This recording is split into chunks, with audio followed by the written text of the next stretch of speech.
Are you looking to get ready, be prepared, and transform your financial future? Then you've come to the right place. This is the Get Ready Money Podcast with Tony Stewart, where Tony has insightful conversations with financial experts who are changing the way we think about money. Catch up on the latest financial trends and hear practical advice from Tony and his expert guests so you can build healthy habits that work. Be empowered with tips for implementing small changes that can have a big impact on your financial future. So sit back and get ready to hear from today's guest. Welcome to the Get Ready Money Podcast, changing the way we think about money. I'm pleased to be joined today by Gayle Reaume. Gayle is the founder and CEO of Moolah U. In this episode, we'll be discussing how we change the way we think about money and creating financially savvy kids. Gayle, welcome to the Get Ready Money Podcast. Thanks for being with us today. Absolutely, Tony. It's going to be an exciting conversation. Yeah, I'm looking forward to it. So, please share about yourself. What is your origin story? Wow. Yeah. Well, I've always had an entrepreneurial bend. I've always had an interest in how money works. And then I fell into the regular, get a college degree, get a good job, spend all your money. And coming out of that, when I had a child, I was like, I gotta get this money thing figured out. And I formed a investment club with some of my girlfriends. And, we were just learning how to buy, like, what is stock? How does investing work? And my daughter grew up around that. She was at a lot of the little meetings and whatnot, and she wanted an investment club of her own. So I thought I would do that at her school. I ran the Brownie Troop. Why couldn't I do that? And then I started trying to teach these kids about, the rule of 72 and, investment accounts and, buying, like opening a bank account. It just was crazy. They were little kids, third graders, and they were pretty bored with it. And I went back in and asked them, well, what do you guys want to know? Like, what's interesting to you? Because you can't teach unless people are interested in understanding what you have to talk about. And that was a really huge turning point because the kids really let me know, like, what they really want to know is, why do we need money? Why isn't everything free? And I just got like the world of a child trying to understand a complex concept like money, which is just so deep into everything. It's all about value and resource. And I thought, yeah, and what they're learning from the culture of consumption is money is for buying things, but they don't understand why if you have to exchange that money and whatnot, and how you get that money. And that's really what they wanted to know. And they just want to understand how value gets created. How can they be valuable? How can they access value in the world? And so it shifted everything. And my whole next 20 years now have been around understanding where we can tap into that experience of understanding that for kids. And so, we've had teams of educational psychologists, behavioral work done on designing really amazing conversations and programs where kids can actually gain that understanding. A lot of it starts at home. I mean, we had a school curriculum, but ultimately where 99% of children report having learned anything about money, even adults report this, is at home when they were growing up. So, if we're not addressing that piece, then we're going to be just, like I call it, putting frosting on a mud pie. I mean, certain financial literacy is all about information, and it's often not even information kids are interested in. And so we're kind of missing the beat there. And so I got really focused on how do we create these experiences for kids where they can own their own understanding of something as complex as money. So that's me. Well, Gayle, that is awesome. But I think you said something in there that we could probably just end the show with because it was a mic drop moment, is you can't teach unless people are interested in learning. And I think that's where the whole financial literacy industry or movement has really failed to understand, is that, we're pumping out all this content and videos and courses and all these things, but we're not asking the question, what do people actually want to learn? What are they trying to accomplish? What are their goals? And, it's awesome that you're saying that and that you've based your, Moolah U and your work around that, because that is key. unless somebody wants to learn something, they're really going to be tuned out. Nobody wants to watch a video on 401ks unless they actually have a 401k and they're trying to figure out a problem with it.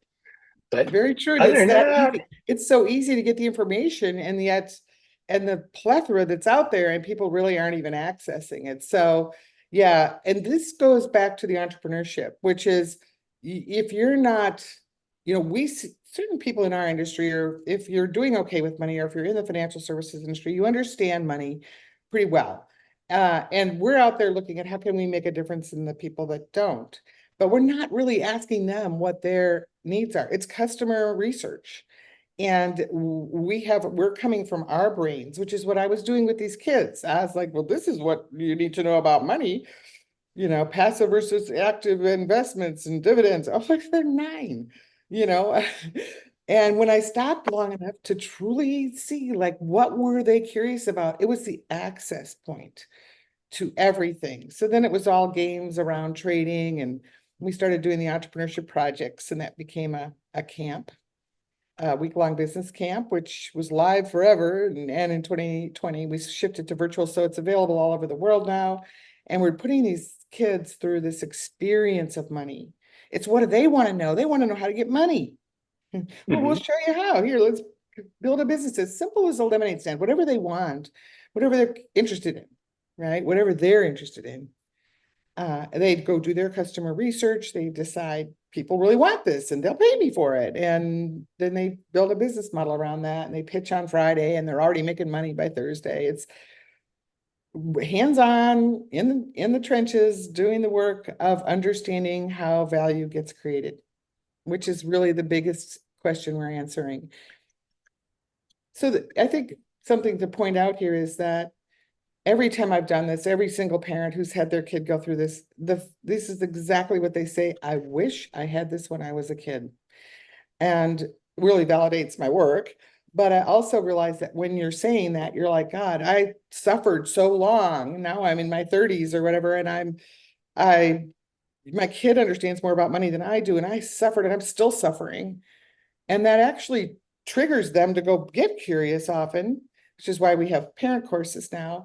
But that's hard, fixing something you've learned at a young age and you've got a wrong model around it, or an unhealthy money mindset, let's say, and you've been doing that for 30 or 20, 30 years of your life, 40 years of your life in some cases. And how do you shift that?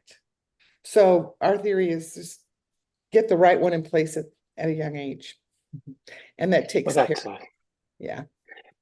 Well, that's awesome. Well, I was going to ask you, what is Moolah U? But I think you gave us a pretty good description. Anything else you want to add about what you do at Moolah U?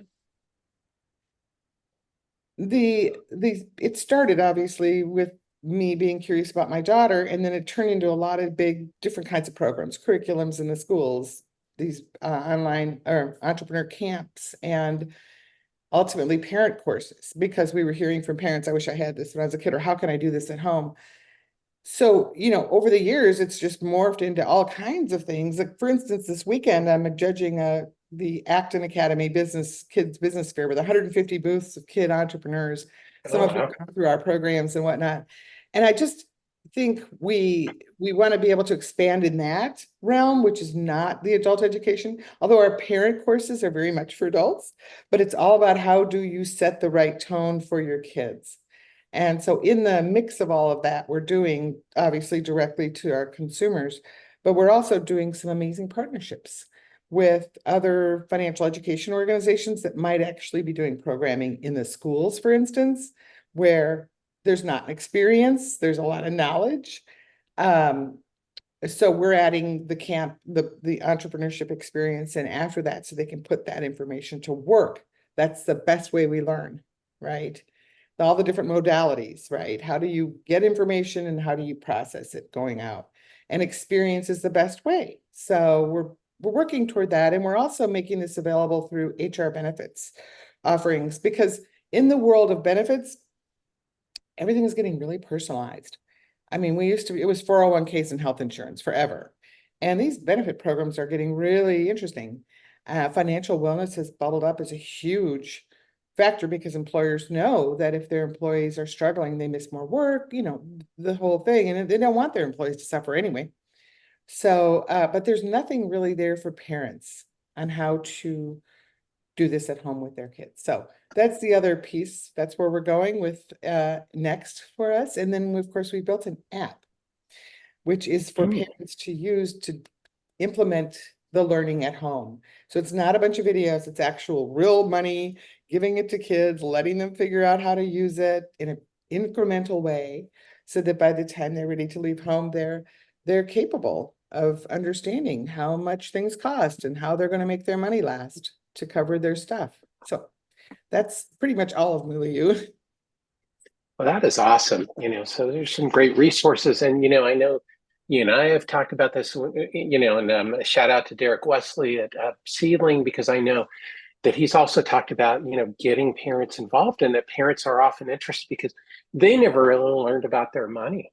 Are you finding that's a big part of it? The parents, feel that lack of education themselves? Yeah, it's I wish I had this when I was a kid.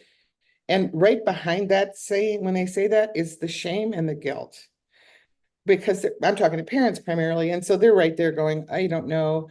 I cannot pass this on. And I'm too embarrassed to say I don't know how, or that I'm not good with it. So in the world of our parent work, it really is very much for the benefit of the children. But what happens is the parents are totally involved, because what they're doing is they're saying, how much money am I really willing to spend on Legos this month, for instance? Okay, so if it's $20 for the whole month, I'm going to give my kid $4 or $5 a week, right?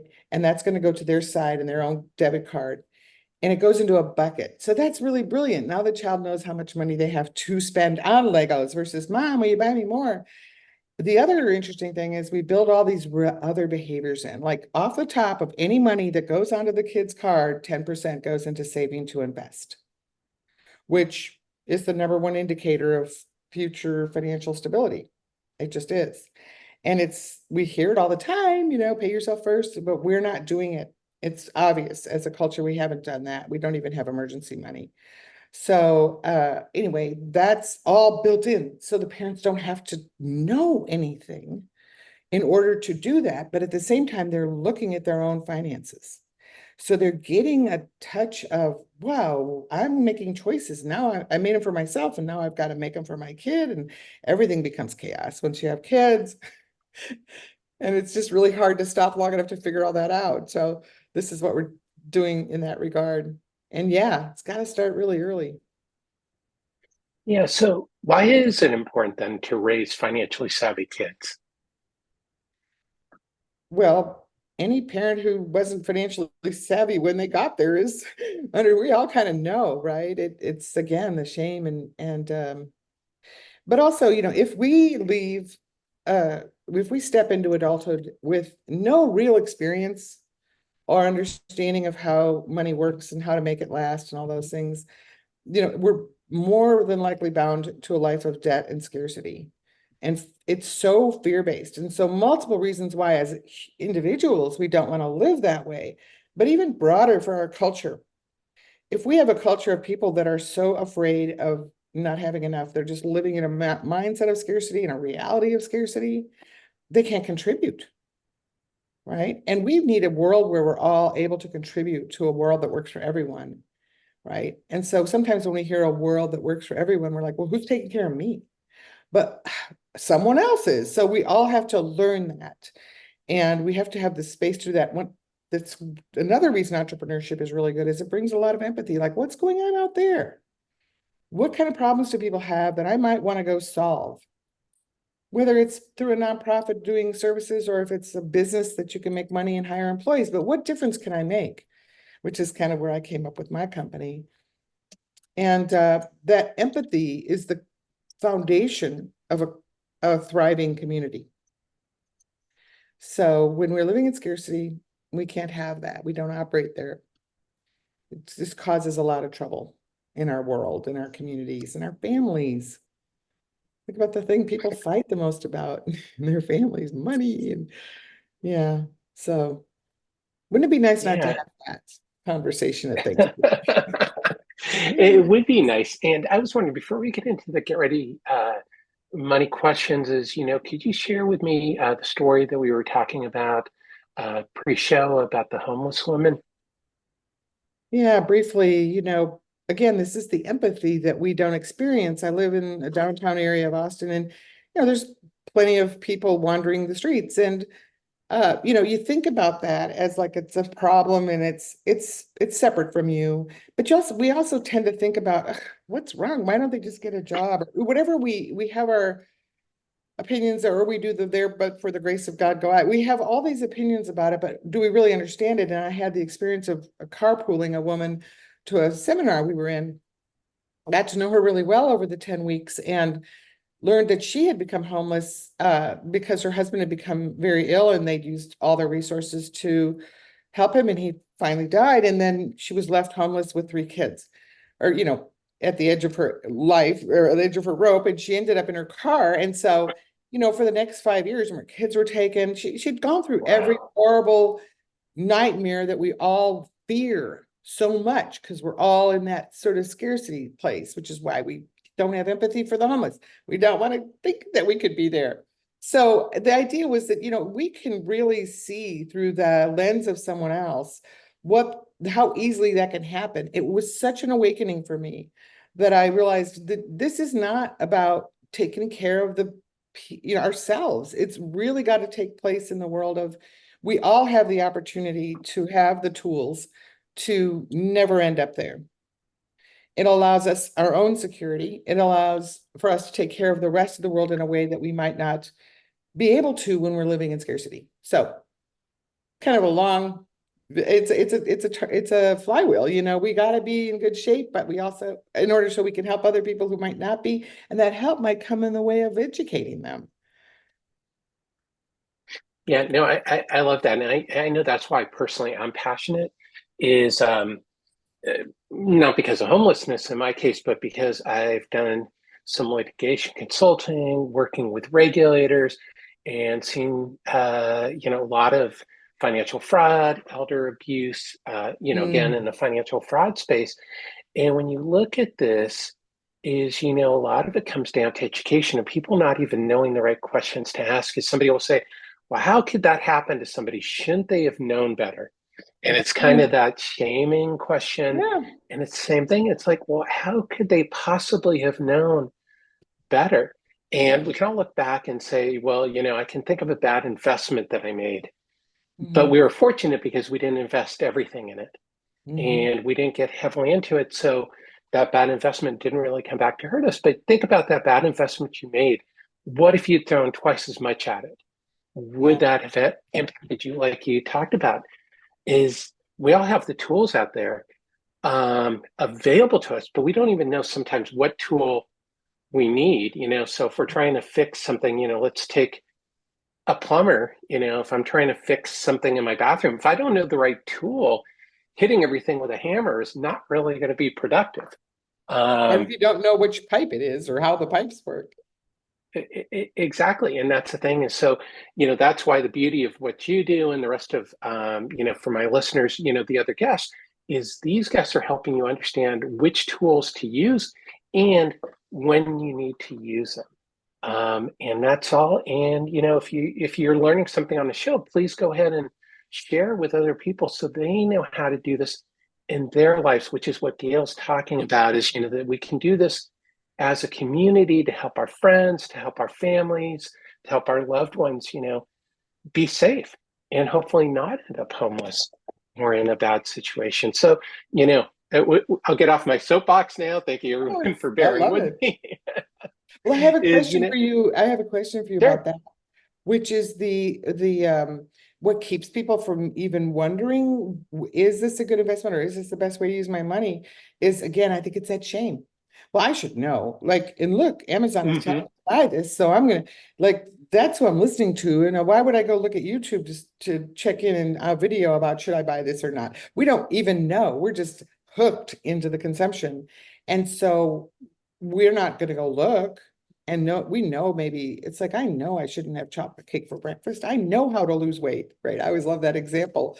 but I'm not going to go watch a video about it before I eat that cake. And so, because it'll talk me out of it, whatever. We're just not going to go do the stuff we're curious about because we're too ashamed. We're embarrassed that we don't already know, or we already know, and then we're still going to take the bad action. It's all about learned behaviors. And you got to learn those young. You got to get the right ones young. Well, and you have to ask the question, you hit on it. Shame is a huge part of these financial abuse cases, is people, saying, oh boy, I should have asked a question, or there was this that I wasn't really comfortable about. And I just didn't want to seem like I didn't know what I was talking about. So I kind of went along. And, and you think back to when you were a kid, and oftentimes the kid who kept asking questions, everybody would glare at. Why? It's like, why are you asking questions? And so we learn to not ask questions sometimes because we don't want somebody, or, if you're ever put down by a teacher, said, well, we covered that last week, don't you remember? Yeah.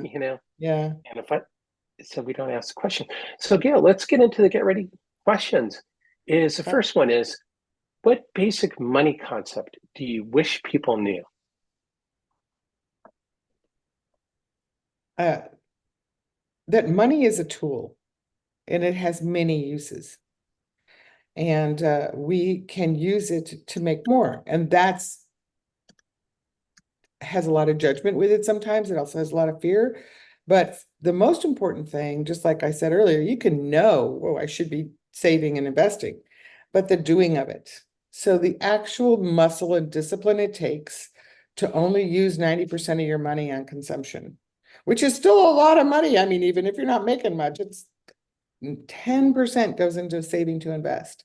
And that is the number one indicator of financial stability across all cultures everywhere, is that we don't use all of our money on buying things versus buying investments. It's how we use our money. And that comes from a mindset that's not scarce. I mean, if I can't save 10%, then there you go. So that's probably the most important thing. And that's why all of our work, it's 10% saved off the top. Yeah, and I think that's so important is, because people talk about retirement, I like to reframe it as financial independence, because that's what it really is that you have enough money put aside that you can live off it. And not even just that's live all about off it, not live, like when you say off it, like people think, well, then I can start drawing down from it. It's that it's making you money. So one of my favorite quotes from my favorite author and smartest business money man in the world, Warren Buffett, is if you aren't making money while you sleep, you're going to work until you die. Because you've got to exchange value. You've got to make that exchange of value. So you draw down from your golden egg, and then you have nothing left to make money. So we have to reframe, I guess, like you said, the retirement. Like, no, you have this thing that's gonna like run for you and make money for you. Well, then you can actually stop having to trade your time. Yeah. No, that is an awesome quote. And I think that really sums it up is, you have to do these things. And for people watching and listening, don't worry, there's so many different ways to do this. It's something that anybody can do. You have to put time into it. And as Gayle said, is you have to, start doing it. And today is the best day to start doing it. So Gayle. Well, and even if you don't know where you're going to invest it, don't even worry. It's the mindset. So I recommended this to many people, and a lot of adults have come back to me and go, it just changed everything, because now they're really conscious about the money they're spending. I'm like, how much did you save? It's only been a couple of months. I don't have much, but I'm not using the 90% the way I used to either. So it's truly more than just the physical sense of having that money. It's more than the tangible opportunity that provides. It's your mindset changing so that you aren't in scarcity. Yeah, 100%. That's great advice. So Gayle, what is one simple thing that people can do each year to set themselves up for financial success? Wow, that's a big one. Don't necessarily know. I mean, on the 10% part, I think it would be like making sure you're attending to looking at your life. I mean, I think people forget, like they go month to month they get through December, all the high expense stuff of that, and then they start thinking about January or next, the next thing. And they're not saying what's going to happen to me this whole year. I like that, whether it's at New Year's Eve or if it's anywhere at some point during your life, maybe it's quarterly, where you're actually paying attention to literally like looking at your profit and loss, treat it like a business. I like to tell people that their home is no different. It's money in, money out, and not understanding how you're going to make that work is no different than being irresponsible as a founder of a business. 100%. I love that advice. And that's behind the whole Get Ready Blueprint. My latest book is to help people, go back and review things, because I think so often we set it and forget it with different financial services and products, and they all need to be reviewed. But like you said, is we need to take a look at our life, like, are we on track for our goals? Are we spending more than we're saving?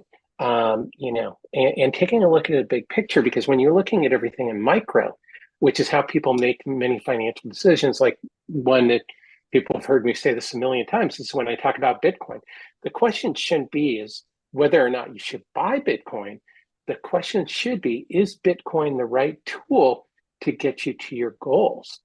Yeah. And when you look at it that way, you're reframing everything to get to what you're talking about, is you're keeping in mind the big picture. And to keep picking on Bitcoin, because I love doing it, is, is Bitcoin part of your big picture, or is it just a random tool? Because you wouldn't look at a tool, at the hardware store and go, okay, I'm just going to buy this tool. You go, okay, well, this tool is going to serve a specific purpose. You wouldn't look at the tool and say, well, is this a good tool or not? It's the value. Is it a value? Does it have, I'm giving up value. And so is it going to bring value? Is it going to help me make money?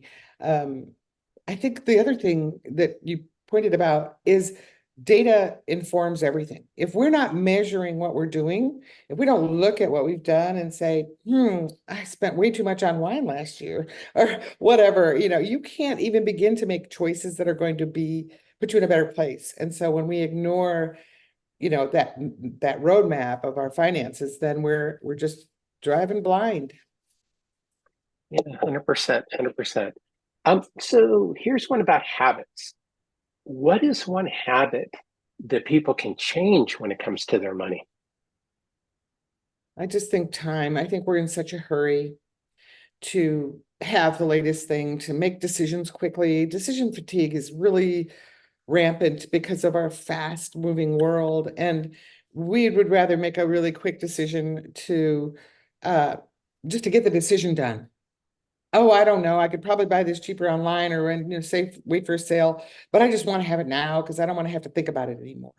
And I think behaviorally, emotionally, that's been a really difficult, slippery slope we've fed into, especially once everything was online and so easily available. We didn't have to think about going to the store to get stuff. And just the process of getting in the car and driving somewhere to get something takes a lot more energy and thought than saying, oh, look, it's on sale. Push a button and you have it. So there's that. And that's what we want to create, more friction with the way our money is used. And everything out there right now, all the technology is create frictionless spending. So look at the investors behind companies that are doing that. I mean, it's a movement. It's not like there's, it's not a malicious of efforts, but the people that are really organized around making sure it's frictionless are the people that are going to benefit the most from those kind of purchases. It's really sad to say that that's the truth. So, and it's really hard to create friction. It's really hard to slow down. So a behavior might be putting your money into some sort of a budgeting system, or even like in the olden days, cash envelopes. This is how much I'm going to use for this. And then you have to stop and think it through a little bit. So one of the behaviors is to truly organize yourself in a way that you have to wait before you can make those decisions, and allow yourself some money for, impulse buying. But in general, the bulk of your money should be more thoughtfully used. And the only way to do that is to remove it from having access to it. Yeah, I love that advice. And I think that is one of the problems, because, what you're talking about is in the old days, 20 years ago, if you wanted to buy something, like you said, you had to go in the car, you had to go to the mall, You Yeah, had to wait till the store was open because the store was only open certain hours. You yeah, can be sitting, the TV at night at 8 o'clock. Oh, I need a new pair of shoes. yeah. Just Amazon will have them to me tomorrow. One-click shopping, free shipping. Yeah. Um, that we think are things that are good for us, but like you said, is they're actually not. It's like having a little fiber in your diet. Maybe you need a little fiber in your financial diet. Uh, I love okay, I that. won't take that analogy Yeah. too far. Because that instant gratification that we get from that push the button and I have it thing is addictive in its own right. All of a Mhm. sudden you're like, well, that was easy. I want to do that again. That was fun. I got something right away. I mean, this is the whole mentality and behavior psychology around gaming, games, online, apps with games, all of our apps. The faster we can move things and do things, the more addicted we are to the process because it took the pain of waiting and the decision making out. It's like you made a decision and you were done. I mean, decision fatigue is a big behavioral issue in this fast moving culture. So yeah, Yeah, don't have to say that is more. odd. Yeah, we could do a whole episode about decision fatigue. So, what money myth are you trying to break?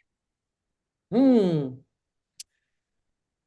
Money myth that I'm trying to break is that money is complicated and not for me. And um, on a personal level, mine is I'm no good with money. It's like we all have our own money mindset we came up with, but a myth in general is it's really there's haves and have-nots. And, it looks like that, but then we're all still surviving out here. So we all seem to have enough somewhere.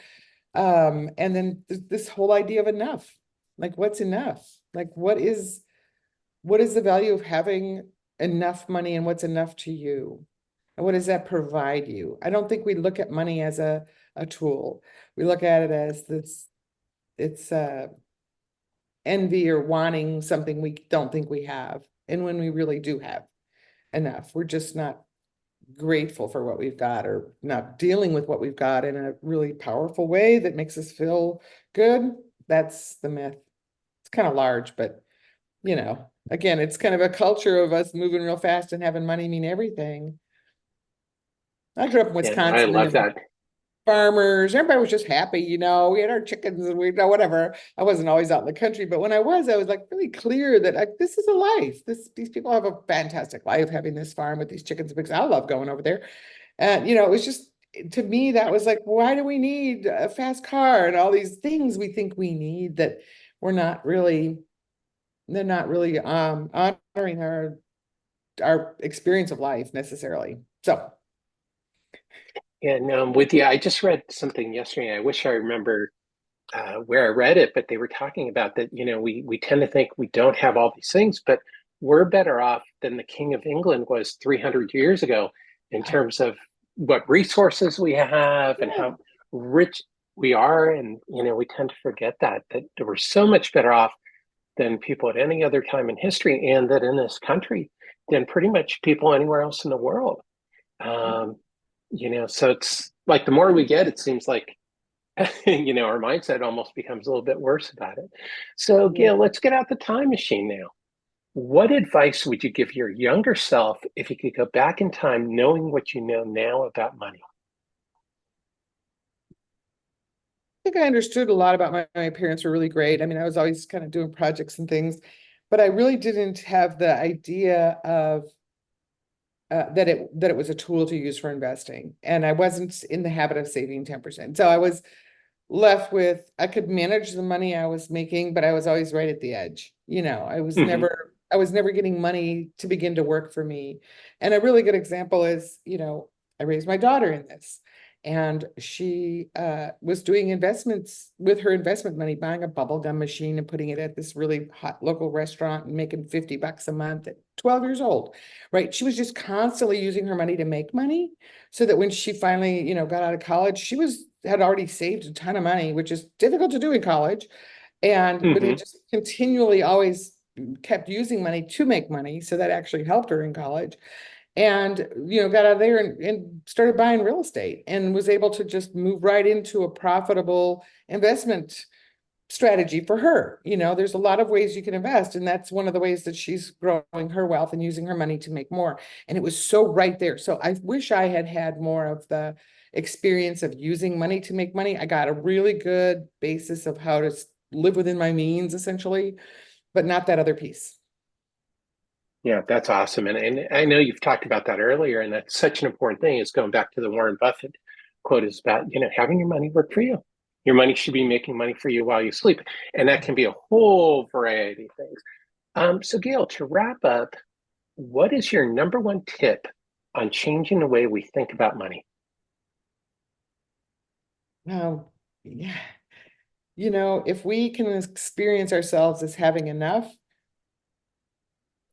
we can live much happier lives. And the way we do that often is by giving some of it away. And I know a lot of people donate and whatnot, but doing it from a place of, having that be an experience of enough, and not have it come from a judgment. I'm giving this away because someone else needs it more than I do. I just have it to give. And that doesn't mean spending on yourself. I'm just going to spend more. It means truly, it's a really interesting idea I had. My money is like oxygen in blood cells. Or is that the opposite?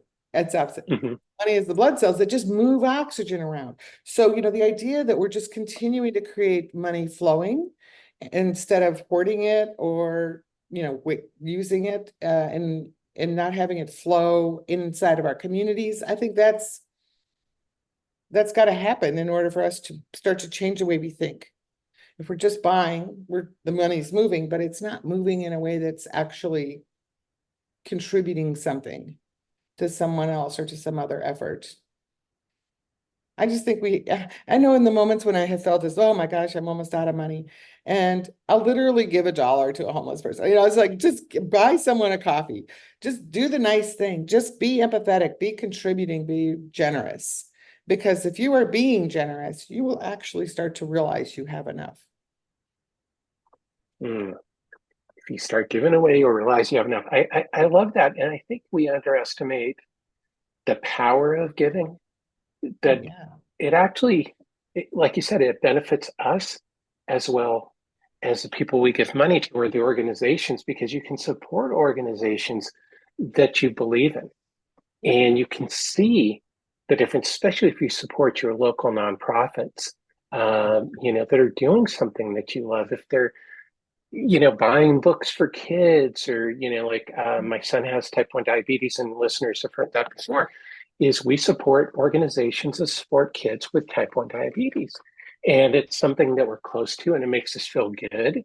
And we know that kids derive tremendous benefit, as well as the families. And I know that's a big part of what you do, is that the kids are part of the family, and that when you do these things for kids, you do something for the family. So Gayle, where can people learn more about you and Moolah U? Yeah, well, of course, our website, which is moolahu.com, spelled MOOLAHU.com. We have information about our entrepreneur camps, which are going on this summer. They're all virtual now. We have a place where you can go preview one of our parent courses, and and about us a little bit more, see some of our press. We've been on NBC Nightly News, and we've had a really fun 20 years of doing this. So it's a lot to see on the website, but I'm definitely interested in meeting people that would like to work together to further this experience with parents, whether it's through HR benefits, as I mentioned earlier, or I'm working with the Acton Academy, working on with other schools that are doing entrepreneurship and bringing programming in there. And I also do individual coaching for families. So if your family is wanting to start moving into, a stronger experience of how to raise their kids with money, can have a call. So reach out. Awesome. And for everybody watching and listening, as always, there will be links to Gayle's website, social media profiles, so you can get in touch with Gayle and with Moolah U and check it out. So Gayle, thanks again for joining us today on the Get Ready Money podcast. Thank you. Yeah, it's been a real pleasure. And as always, thank you everyone for tuning in. to this episode of the Get Ready Money podcast. If you learned something today to change the way you think about money, please be sure to subscribe and share with a friend. Until next time, let's change the way we think about money.